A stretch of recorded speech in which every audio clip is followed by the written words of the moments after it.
আরজি করের আন্দোলনের আবহে প্রকাশ্যে এসেছিল জয়নগরের ঘটনা, যার জেরে বিস্তর শোরগোলও পড়েছিল প্রাথমিকভাবে। জয়নগরে নির্যাতিতার বাড়িতে গিয়েছিলেন আরজি করের আন্দোলনকারীরাও। শুধু তাই নয়, ধর্মতলায় জুনিয়র ডাক্তারদের অনশন মঞ্চের সামনে নির্যাতিতা নাবালিকার প্রতীকী মূর্তিও রাখা হয়েছিল। জাস্টিস ফর আরজি করের পাশাপাশি জাস্টিস ফর জয়নগর স্লোগানও উঠেছিল। কিন্তু 4 মাস কেটে গেলেও আরজি কর কাণ্ডে বিচার এখনও মেলেনি।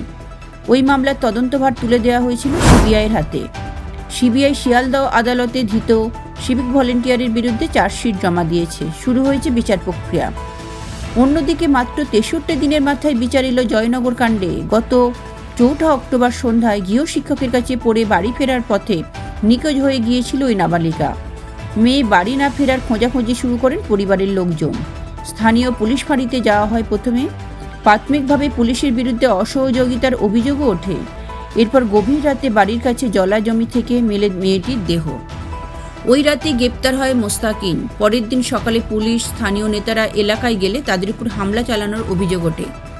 হামলা চলে স্থানীয় পুলিশ ফাঁড়িতেও। ঘটনার পরে প্রাথমিকভাবে খুনের মামলা রুজু করে তদন্ত শুরু করেছিল পুলিশ।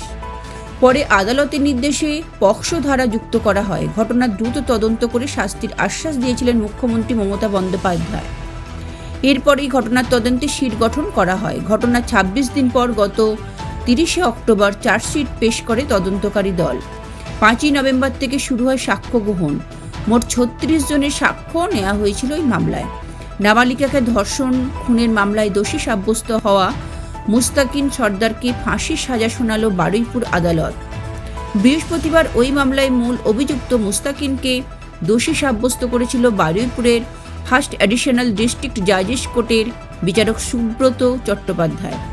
এরপর শুক্রবার রায় ঘোষণা করেন তিনি। পাশাপাশি মৃতের পরিবারকে 10 লক্ষ টাকা ক্ষতিপূরণের নির্দেশও দেওয়া হয়েছে। মহামান্য আদালত আজকের সাজা দিয়েছে, সর্বোচ্চ সাজা বিএনএস 103, যার আইপিসিতে 302 ছিল, মৃত্যুদণ্ড দিয়েছে এবং খুন।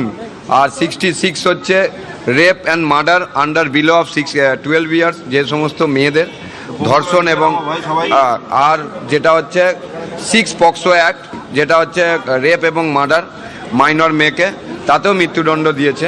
সর্বোচ্চ সাজা যেটা দিয়েছে মৃত্যুদণ্ড, এবং অনাদায় কিছু ফাইন দিয়েছে মহামান্য আদালত। আমরা যেভাবে আশাপ্রদ ছিলাম সেইভাবে আমাদের বিচার পেয়েছি। ব্যুরো রিপোর্ট, লটারি সংবাদ।